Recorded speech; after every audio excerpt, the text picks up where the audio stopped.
पहली कविता जो मैं पढ़ रही हूँ उसका शीर्षक है प्रेमिका। चिट्ठी की वह पंक्ति है प्रेमिका जो अनावश्यक मान हटाई जा सकती है, दराज में रखी गैर जरूरी चीजों की तरह कभी भी। तुम्हारे जीवन संगीत में कोमल स्वर है वह जिसकी जगह बदलकर कर सकते हो शुद्ध से विकृत। वह स्वरभंग है प्रेमिका जिसकी नहीं होती आवृत्ति। प्रिया से तुम जैसी स्त्री हो जाना घटनाओं में सामान्य है। प्रेमिका नहीं होती है तुम्हारे त्योहारों में, उत्सवों में, तुम्हारी वसीयतों में। प्रेमिका वह रहस्य है जिसका अस्तित्व गोपन है। प्रेमिका वह अभिलाषा है जो रह गई अमूर्त। प्रेमिका वह स्त्री है जिसने तुम्हें सब कुछ दिया जिसे तुम नहीं दे सके, अलगाव का भी गौरव। दूसरी कविता जो मैं पढ़ने जा रही हूँ उसका शीर्षक है दिन और रात।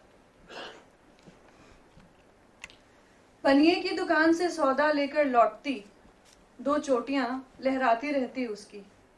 हाथ में रहती 1 रुपए वाली टॉफी अक्सर जो चिल्लर की जगह उसे थमाया जाता। एक दिन लौटी टॉफी की जगह आंखों में आंसू लेकर। उस एक ही दिन में बड़ी हो गई लड़की। एक रात नींद की गोद में दुबकी हुई लड़की की दोनों जांघों में कोई बांध गया मन भर वजन। पेट में उठी एक लहर बेधड़क जो नींद की चारदीवारी में भी घुस आई। उसकी चद्दर, गिलाफ और कपड़ों में कोई रच गया था रक्तिम बेल बूटे। उस एक रात में ही बड़ी हो गई लड़की। अगली कविता का शीर्षक है फांस। छोटी कविता है। दोनों करते थे प्रेम, इतना कि जीवन भर डूबे रहते एक दूसरे की आंखों में, बातों में, देह की गंध में, यादों में। एक बात इस तरह आकर तिरछे गड़ी है कि बन गई है फांस। प्रेमिका पढ़ती है हिकमत की कविता, भर जाते हैं कविता के नमक उसकी आंखों में। प्रेमी तल्लीन अपने काम में खुद को भुलाकर, सब भुलाकर, अचानक कर बैठता है याद कि वह कब से मुस्कुराया नहीं।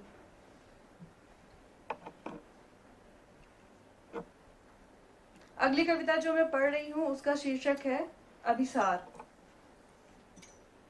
इस तेज भागती दुनिया में एक दोपहर चुपचाप, दीवारों को भी खबर किए बिना मिले दो प्रेमी। दुनिया जिसमें प्रेम बहुत कम है, मिलने की जगहें उससे भी कम। मिले वे जैसे आधी रात के बाद चुपचाप गिरती है शीत, जैसे ठंडी रहती है भीत। जैसे झरते हैं शिवली फूल चुपचाप, जैसे जमती है धूल। जैसे हवा उड़ाती है मेघ, हथेली में उगती है रेख। जैसे जेठ में होती है बरसात, जैसे शरद पूर्णिमा की हो रात। जैसे वसंत में खिलता है पलाश, जैसे निर्जल में लगती है प्यास। वंचित स्वप्नों की जगह भरी उन्होंने साझी दोपहरी से, संग संग हंसते हुए, हंसती आंखों से रोए संग। देह को ओढ़ी रही देह, आत्मा लिपटी रही आत्मा से। उंगलियां कहती रहीं अनगिनत विकल छंद।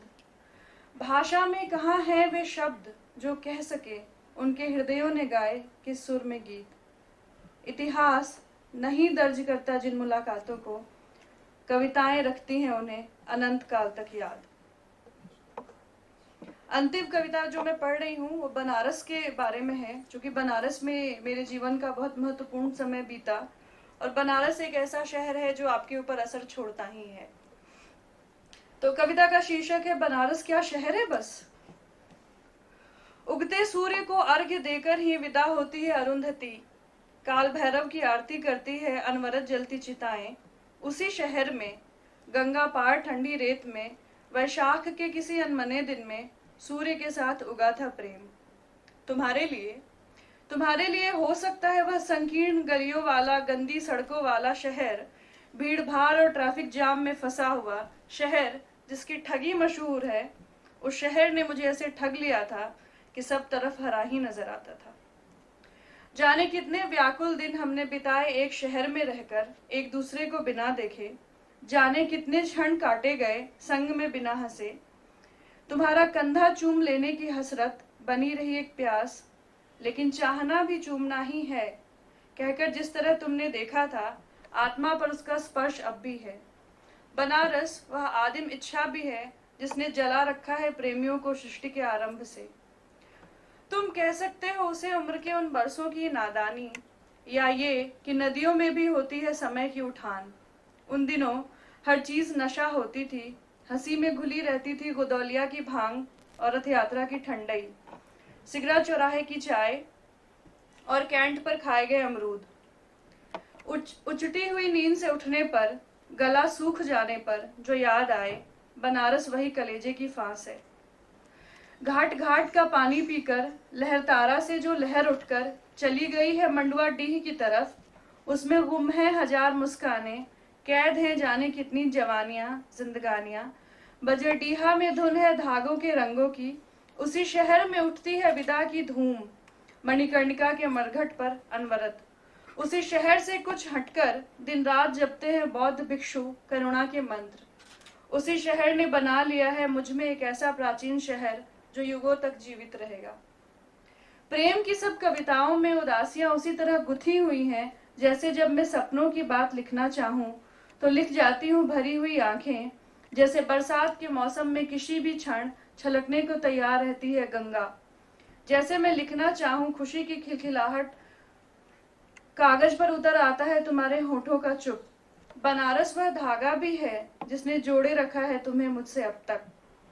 उन दिनों जब तुम पूछते थे प्यार की मात्रा और गहराई और कभी कभी उम्र भी, अस्सी घाट की सीढ़ियां, गंगा का तल और बनारस कितने माकूल जवाब लगते थे। और अब सोचती हूँ तो लगता है कि अस्सी की कितनी सीढ़ियां डूब गईं, गंगा के कितने पाठ सूख गए, बनारस कितना पुराना हो गया। बहुत शुक्रिया।